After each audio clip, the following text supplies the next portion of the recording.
Yeah. All right. Well, welcome once again to Proverbs Every Day. My name is DJ, and it's good to be with you today. We're going to be reading through Proverbs 27 today. And this is, well, if you're seeing this, you're more than likely after the fact. So you get to listen to some music while we wait for people to join us live. See you soon. Before the earth was made, wisdom stood tall, knowing every step through the rise and the fall. In the pages of Proverbs, secrets unfold, revealing a treasure more precious than gold. Get wise, open your eyes, read a chapter every day, you'll realize, guided by wisdom, let preparedness rise. Get wise, it's no surprise, a proverb a day will bring wisdom your way. Get wise. It takes wisdom to get paid, to walk the right way, to make the right choices every single day. From the dawn of creation to the hustle and grind, Proverbs light the path for a clear state of mind. Get wise, open your eyes, read a chapter every day, you'll realize, guided by wisdom, let preparedness rise. Get wise, it's no surprise, a proverb a day will bring wisdom your way. Get wise. A proverb a day will bring wisdom your way. Wise shouldn't act, men shouldn't brag. Shut your lips like a vice, show people you're wise. Get wise, open your eyes, read a chapter every day, you'll realize, guided by wisdom, let preparedness rise.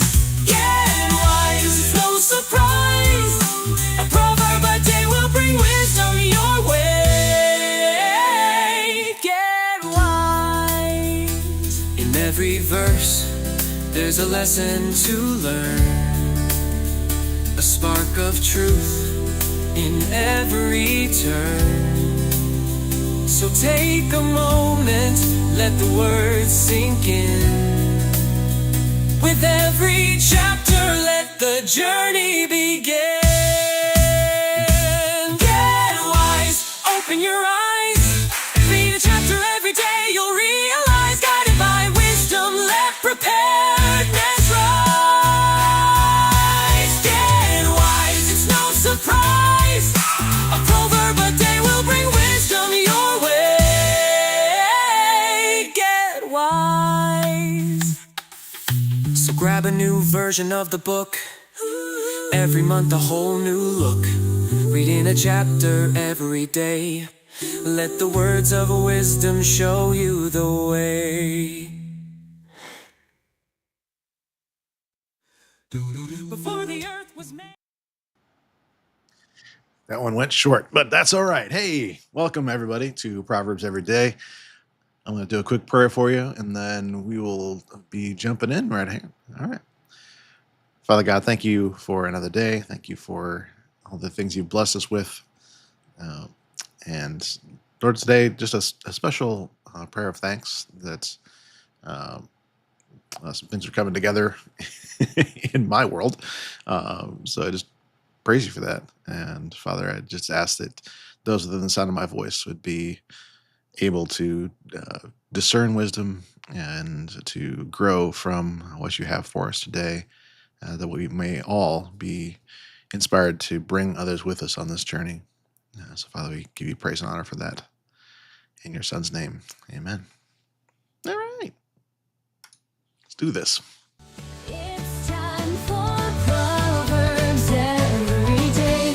Words of wisdom show you the way. Every month a whole new look, different version of the book, reading a whole chapter each calendar day. Proverbs every day. Proverbs every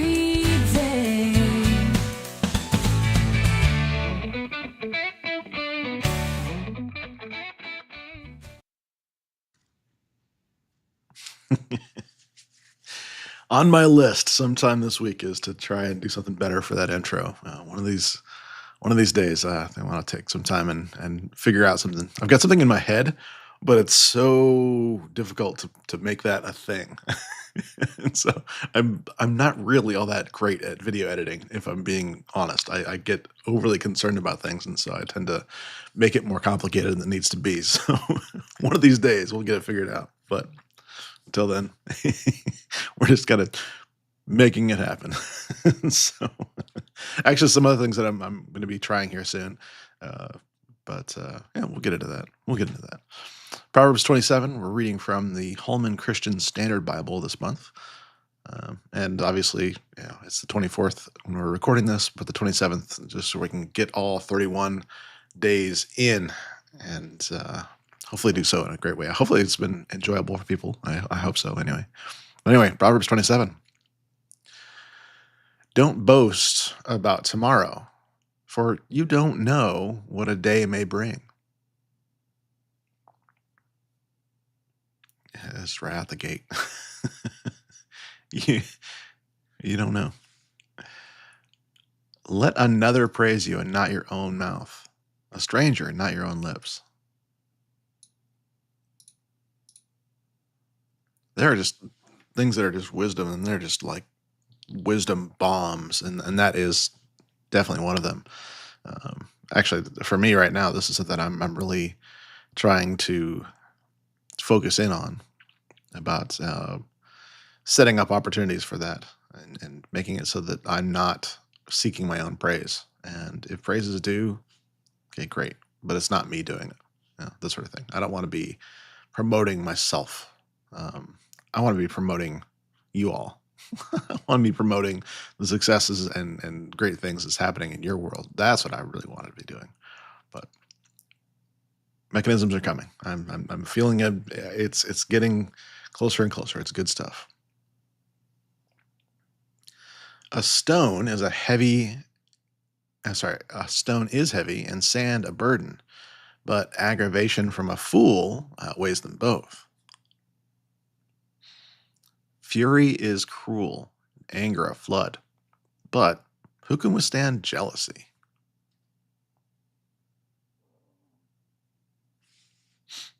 I think maybe I've talked about this before, but the whole concept of the problem with jealousy is that you you have no input to it. You have no way to make someone more or less jealous. That's completely on them. And so when it comes to fury, there's things we can do. When it comes to anger, we can diffuse that. But jealousy, it's just something you cannot personally do anything about. And so it's just haters gonna hate. It's just it's gonna be the way it is. Verse 5. Better an open reprimand than concealed love. The wounds of a friend are trustworthy, but the kisses of an enemy are excessive.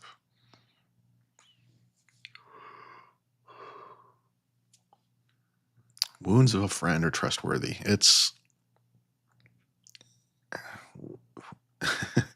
wounds are maybe a little bit overly dramatic, but the notion that we need our friends to call us out on our junk. We need people that we can trust they're going to say things they're going to hurt, but they heal. Whereas if you have somebody that's not really your friend or is an enemy that is, just telling you what you want to hear or giving you little compliments. Sorry, it just has to be said. Anytime I see somebody just like immediately posting like, "Oh, you're beautiful inside and out," it's just like eh, kisses. It's one of those things where it just becomes this habit kind of thing, and people just say it, and the intentions might be good, but sometimes it flows into that, and I've seen people use it as a excuse not to call someone out on something they need to address. It's happened. It's happened to me when I really need to address something and it's being kind of swept under the rug. Oh no, you're fine. No, I'm not. Sometimes I need those wounds. Verse 7. A person who is full tramples on honeycomb, but to a hungry person, any bitter thing is sweet. So the trample on a honeycomb, again, we talked about this the other day where that would have been something that would have been found out in a field. Like literally as you're walking along, you could walk into a honeycomb kind of thing. I'm sure there were signs and kind of like the ways to be able to tell, but person is full would just be trampling right on that, right? So we can take this kind of literally, of saying it would not care on it, they just continue walking, that sort of thing. Um, yeah, so it's having this attitude about your spiritual development as well, as saying that sometimes there's things that are sweet, but sometimes they have to be a little bit bitter for them to be satisfying in that way, or to be beneficial. So mhm. Sometimes a man wandering from his home is like a bird wandering from its nest.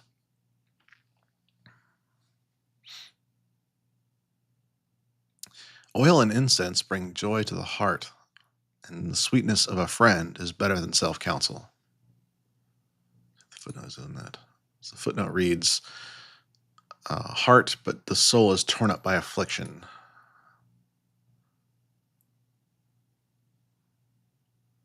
So it'd be oil and incense bring joy to the heart, but the soul is torn up by affliction, would be the other way to say that.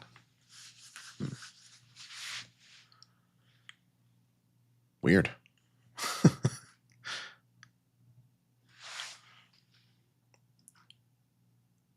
But yeah, we've said this before that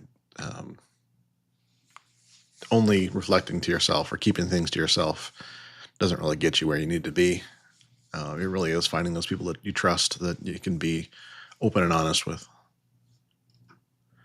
Verse 10. Don't abandon your friend or your father's friend, and don't go to your brother's house in your time of calamity. Better a neighbor nearby than a brother far away. It's always such a weird one, but the honest truth is that friends and family remember things differently, and neighbors remember things differently. If they're watching you go through your everyday, and it's better to use that resource first and be a resource for people that are right next to you as well. I think that's like kind of the implied thing here, is that you don't every time you have a calamity, you don't go to your family who's far away and that sort of thing. And the expectation is that you wouldn't expect the person living next to you to do that either. You would be that resource for your neighbor. Yeah, it's just important to do that. And also because family tends to remember things differently. They tend to like latch on to calamity, and they'll just always ask you about it, that sort of thing. That's just kind of the nature of worry, and especially if they're not around you all the time. Or as a neighbor, you can, especially a friend as a neighbor, then you have more ability to be in a relationship on a day-to-day basis. Be wise, my son, and bring my heart joy, so that I might answer anyone who taunts me. And there we go. There are motivations and then there are motivations. Verse 12. A sensible person sees danger and takes cover. The inexperienced keep going and are punished. We've talked about this one. Take his garment, for he has put up a security for a stranger. Get collateral if it's for foreigners. And we've kind of talked about this before, that the debtor's outer garment is held as collateral. Not just because it's valuable, but it's... I see multiple things with this. One is there is a notion of they don't have another outer garment, so you're taking this as security. So in other words, you're motivated to pay it back before it gets cold. There's that. but also there's an identity there. It's just like, yeah, I have his jacket. He's not able to deny that this is his debt, that sort of thing. And then the collateral, if it's for strangers or foreigners, or a foreign woman is another way to say this. Yeah, if we talked about this way early on in Proverbs, the early chapters, where there's cautions to young men not to get um, caught up in the strangeness of a foreign woman, and to be convinced to take out a loan and that sort of thing. And just because they're in quote unquote need doesn't mean that you should be, taking out a loan to help them out, or be convinced and anything like that. So that's kind of what this is, again, reminding us of, is that, no, it's fine to give out of generosity, but to take out a loan and put up your own security for it is not appropriate. If one blesses his neighbor with a loud voice early in the morning, it will be counted as a curse to him. So, uh, just be aware. Just be mindful about what you're how you're responding to people. It's fine to be happy, but and it's fine to bless your neighbor, but the time of day might matter. I try to pretend that my cat is trying to give us blessings at 5:30 in the morning. I don't think he is. I think he's just being obnoxious. But same kind of thing. I definitely will count it as a curse. Even if he was trying to say "Good morning, DJ," I would see it as a curse. All right, verse 15 and 16 actually. An endless dripping on a rainy day and a nagging wife are alike. The one who controls her controls the wind and grasps oil with his right hand. In other words, that's a snarky way to say you're not going to be controlling this person. Um, Modern day, I feel bad for anyone named Karen, because this has become just the way to describe this, and it's very unfortunate. But yeah, yeah, it's just like, yeah, yeah. And another favorite here, verse 17: iron sharpens iron, and one man sharpens another. Or, and a man sharpens his friend's face.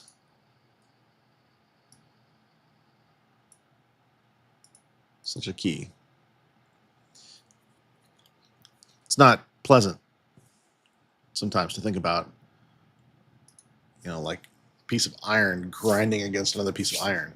And in that process, both of those sharpen down. They're both wearing each other into the right shape.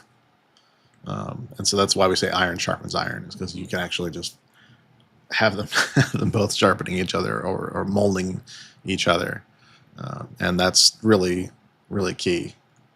And, I'm just going to say, especially for guys, it's just one of those, just the way we're built, that we need that. And I'm not even calling it fellowship. That's not what I'm talking about here. I'm not talking about fellowship at all. I'm talking about straight up accountability, straight up, like I have one that I've joined, and every single week, every single, by Sunday, we have a form that we fill out with each other, and check in and make sure that we're all greens, no yellows, no reds, that sort of thing.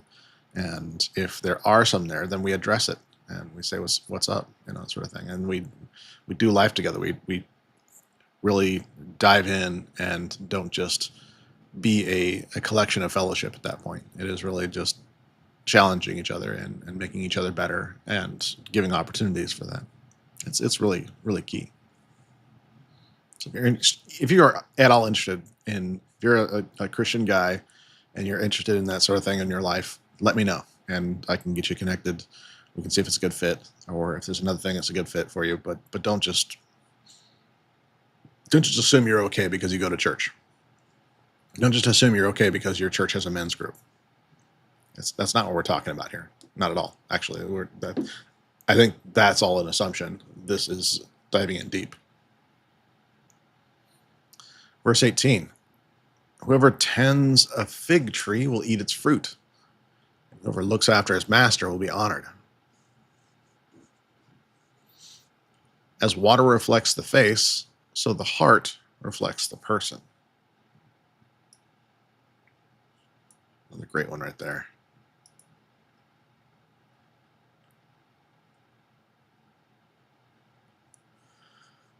Sheol and Abaddon, Abaddon, are never satisfied, and people's eyes are never satisfied.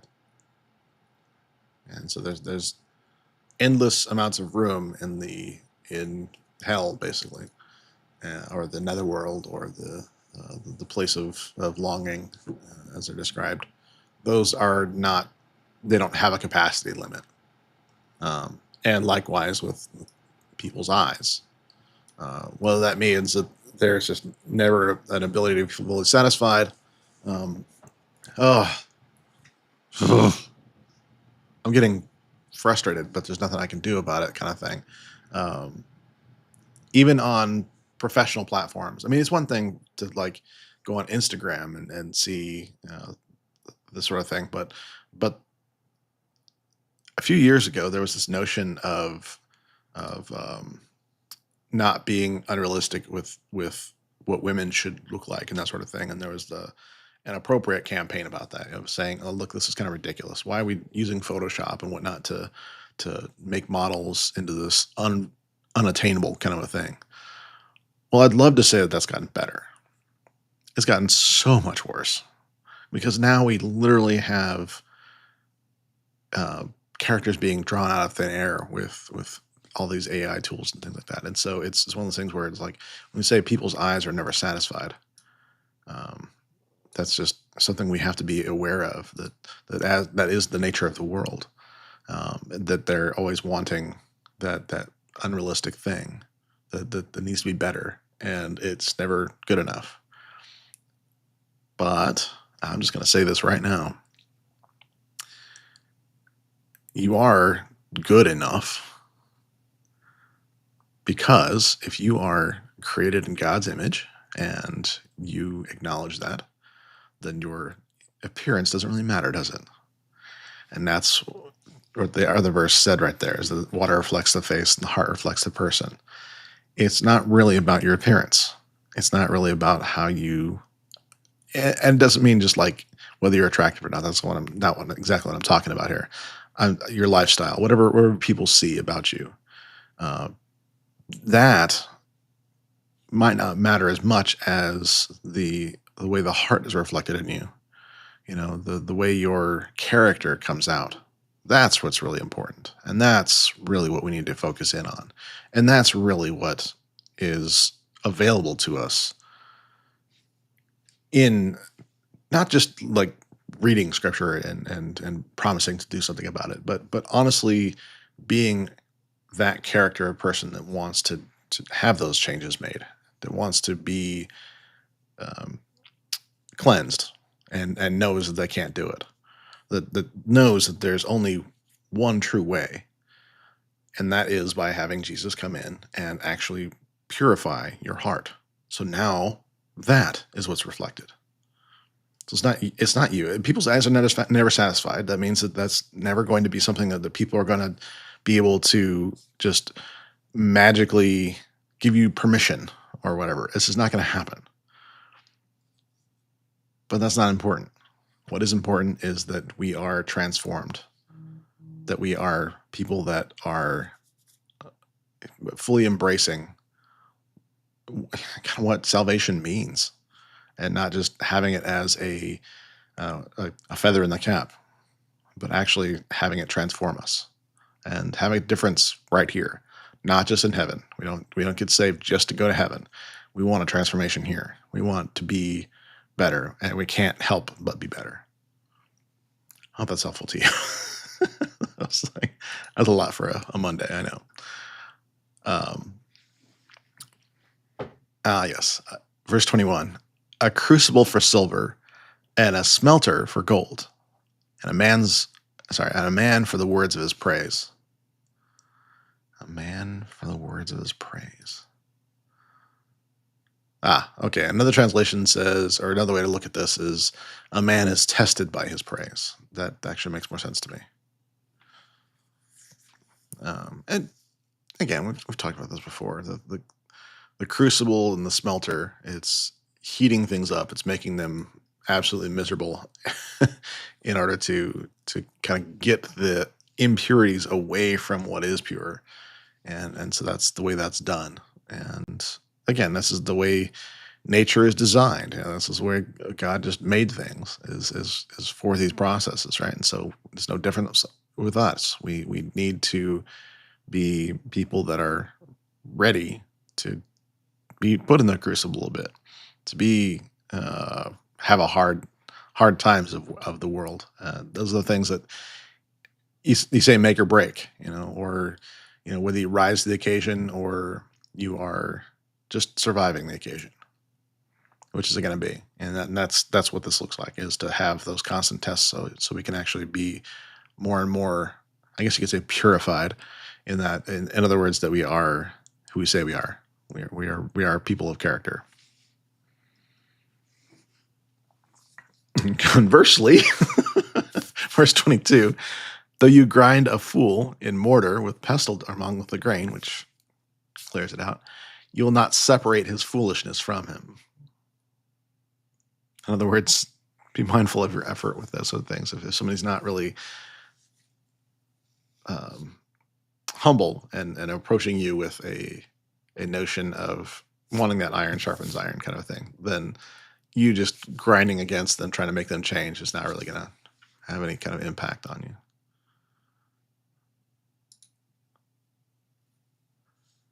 Yeah, actually, this is pretty good. So a person is tested by his reaction to praise. And in other words, going back to verse 21 here.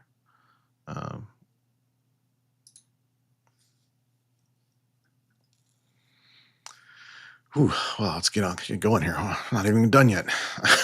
Verse 23, know well the condition of your flock and pay attention to your herds. For wealth is not forever, even a crown. Not even a crown lasts all time. When hay is removed and new growth appears, and the grain from the hills is gathered in, lambs will provide your clothing, and goats the price of a field. And there will be enough goat's milk for your food for your household, and nourishment for your female servants.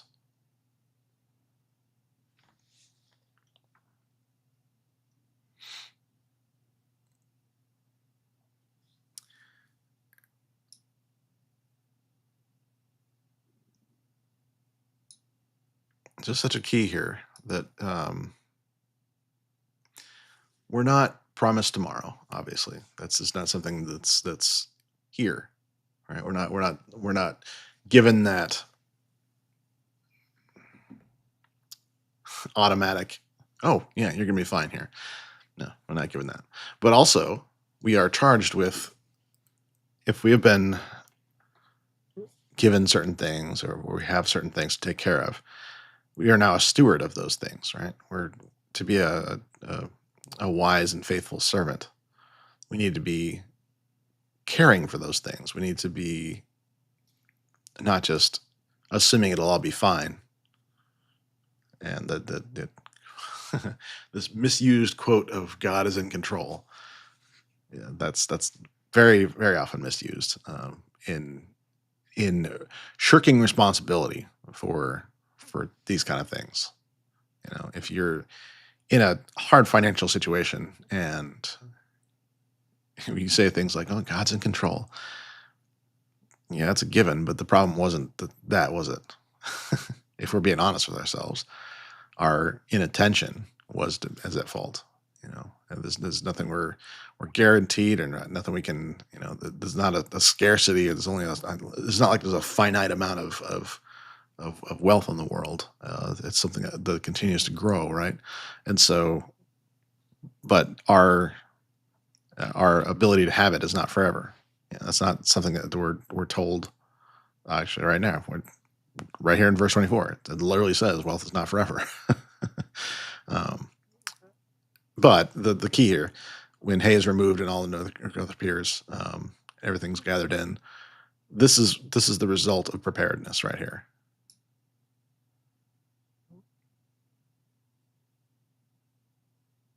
This is a result of preparedness. We've done the preparations. In agricultural terms, this kind of makes sense. In our daily lives, this might mean other things. It might mean that you are doing things like finding ways to improve your personal life, finding ways to improve your professional life, looking at the kind of things that you want to be doing and getting an education, for example, or hiring a coach to make you operate at a better level, make you help you operate at a better level. Reading books, listening to guys chatter on YouTube, whatever that looks like.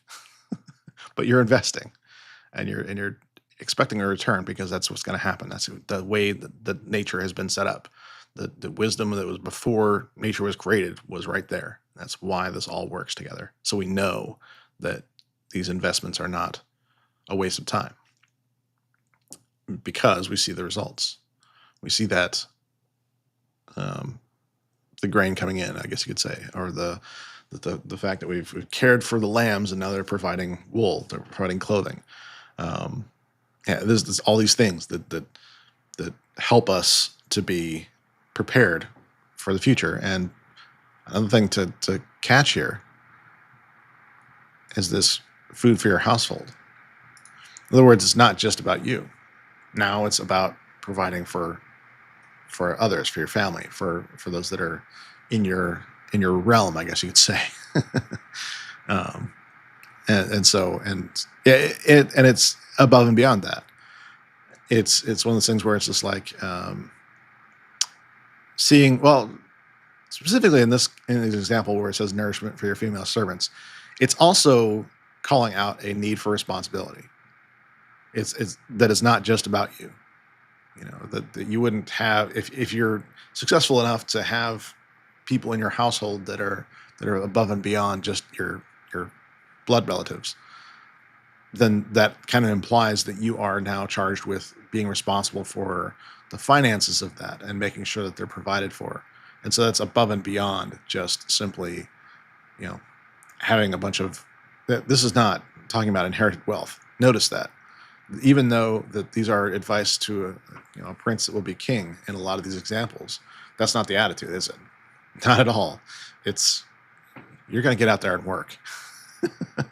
You're going to do the things you need to do. You're not just going to be some spoiled brat. So, all right. Hopefully that's been helpful to somebody today. I know that kind of was longer than I was really thinking about going, but I guess it happens sometimes. You have these proverbs sometimes that are just very rich and have a lot to inspire. So yeah, it says that. Just a general logistical thing. I'm struggling with a name for this channel. I think when I first started doing this, it was actually this particular channel I actually opened up years ago, and it was just kind of like a dumping ground. And so now with 240 of these episodes being out there, the notion of kind of starting over with a new channel just to do a lot of these scriptural studies and things like that is just not really realistic. And so I'm playing around with different names and whatnot of this channel, and I can't. A lot of ideas, and I've got one currently in place that is kind of just calling out that these are not supposed to be boring, and I hope I'm fulfilling that promise, hopefully. But just ways to encourage people and inspire them that this is the place for them is what I'm after. And so, do you have any ideas on that? If you have themes that come up that you think would be good to bring out, and just with an eye of the future, that it's not just going to be about the Proverbs here. That I really want to get into additional studies soon in terms of like more topical stuff I talked about before, about having, I don't know if necessarily live, but just content out there that is biblically focused, that is saying, okay, here's what the Bible says about this and that sort of thing, and making that that kind of content. And I think what I want to do is keep this channel specific to that. There's another channel I'll be starting in terms of some of the leadership and coaching and things like that, that'll be going into that. That is really going to be focused around helping people grow in their talents, that sort of thing. So that'll be a different channel. I think the way YouTube works, the way most social media works, it's confusing if there's too much in a single place, and so I'm going to be separating that out. And so it's a hard process in that regards, but at the same time, I think it'll be rewarding because we can actually focus in on each one, just like changing the channel on TV. I just dated myself. I don't even know if people do that anymore. I don't know. I think people like just go online these days. I don't know, or stream from Netflix or whatever they do. But the notion of like literally turning a knob is maybe a little bit too much of my old school nature. But anyway, that's the analogy I think of is having that actual um, process involved in switching between and that sort of thing and finding new things. So yeah. Anyway, if you have any ideas for me, please do let me know, and we'll go from there with it. But in any case, I do appreciate you being with me here today, and then we want to encourage you to be a blessing for the rest of you guys. See you again tomorrow for another Proverbs every day. Bye, y'all.